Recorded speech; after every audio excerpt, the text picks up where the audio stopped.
Olá, meus alunos do ensino médio da Escola Adrião do Vale Nuvens, em especial aos alunos do segundo ano E e do segundo ano F.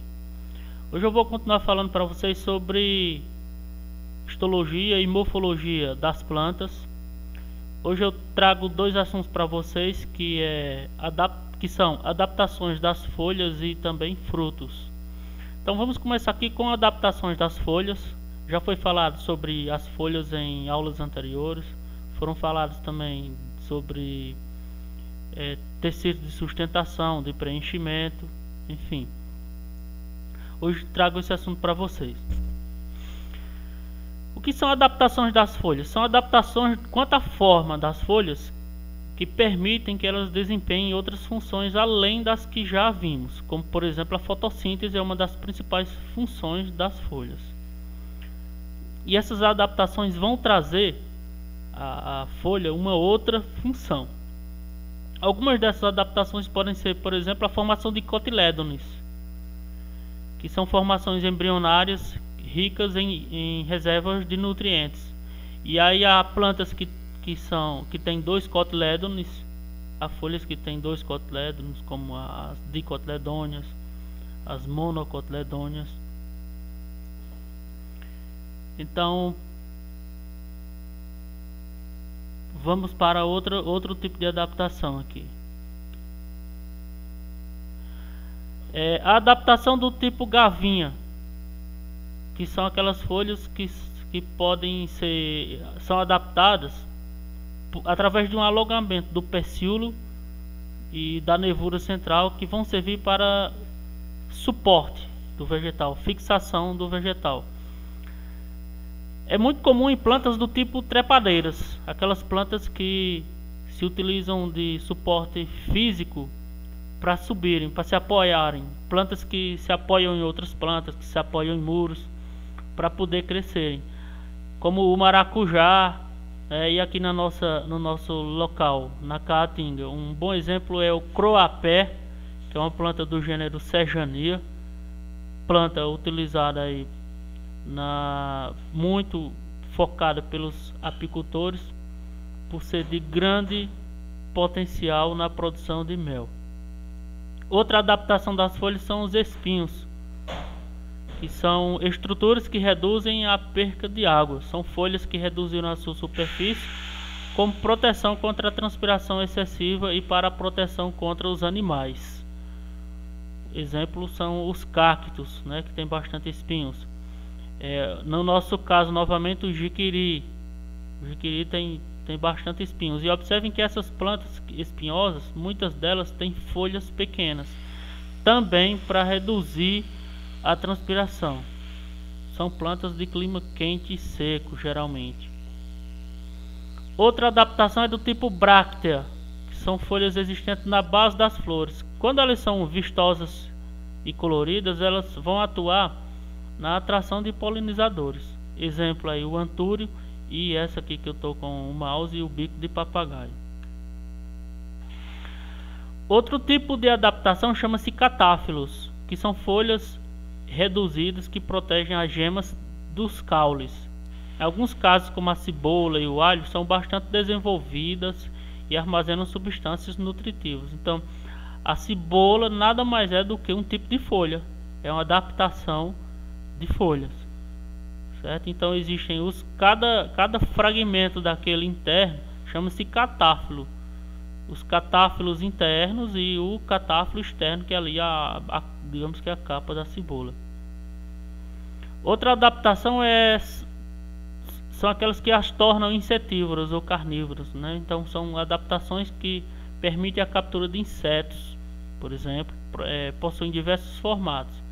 Então tem as folhas em formato de urna, como essa daqui, que está prendendo a mosca, E as folhas dotadas de cerdas ou tentáculos para capturar estes insetos. Agora eu vou falar de frutos. Frutos são órgãos encontrados somente nas angiospermas, não tem nas gimnospermas, nas pteridófitas e nem tampouco nas briófitas, Somente as angiospermas apresentam.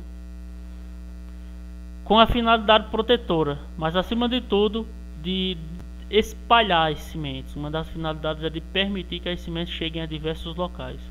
Portanto, suas características estão adaptadas ao tipo de dispersor, ou seja, qual é o agente que vai atuar como dispersor, qual é o animal, qual é a ave, qual é o ser vivo que vai atuar. Assim como observado nas flores. Os frutos são considerados também órgãos reprodutores. São originados após a fecundação a partir do ovário floral. Qualquer órgão semelhante desenvolvido a partir de qualquer outra parte da flor será denominado pseudofruto. Então existem frutos e pseudofrutos.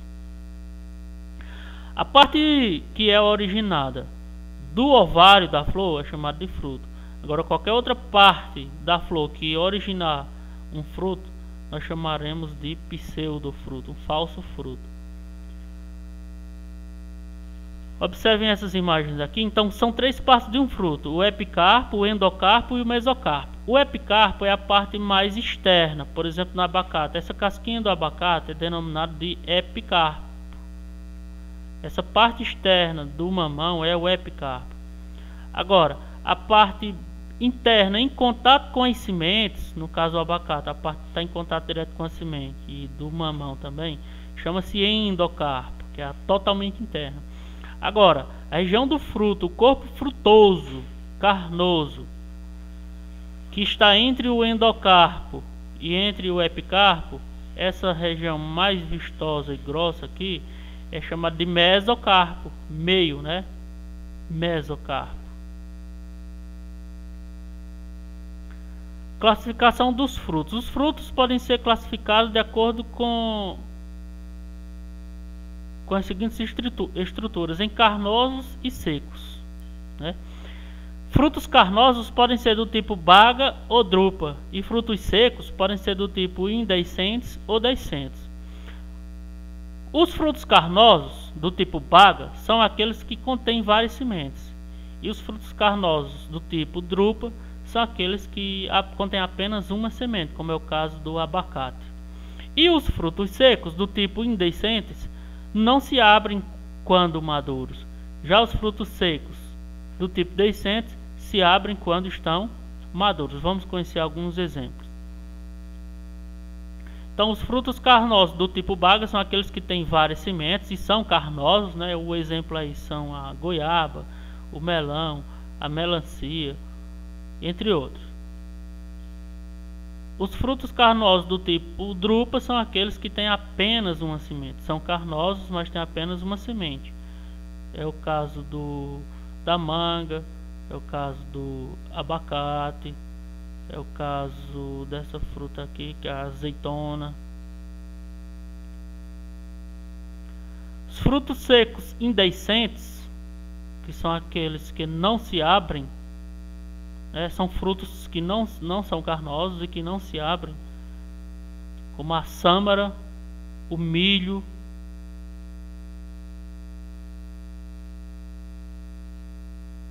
Os frutos secos deiscentes são aqueles envolvidos por uma vagem, né? As sementes são envolvidas, não são abertas como os indeiscentes. É o caso de toda vagem, né? Que a gente chama, que é a vagem: feijão, sapucaia. Agora vamos para os pseudofrutos, que são falsos frutos. São frutos que foram originados a partir de outra parte da flor, que não seja o ovário. Como por exemplo o caju. O caju, ele é um fruto que é originado não do ovário, e sim do pedúnculo floral. A maçã e a pera, por exemplo, são originados do receptáculo floral. Então não é um fruto, é um pseudofruto. O caso aqui também do morango, é um pseudofruto composto. É o morango, o abacaxi. Então não são chamados necessariamente de frutos, porque não são originados do ovário. A próxima aula eu vou falar para vocês de semente, certo? As partes da semente, a função da semente. Então por hoje é só, estamos chegando a 10 minutos de aula. E até a próxima. Valeu? E na próxima aula eu vou colocar atividade, certo? Nessa eu ainda não coloquei. Eu só quero que vocês assistam essa aula e confirmem lá no grupo que realmente assistiram. A presença de vocês será registrada assim. Então, mais uma vez, eu não estou colocando ainda atividades para não ficar muito pesado para vocês. Só quero que vocês assistam e prestem atenção na aula. Valeu, até a próxima.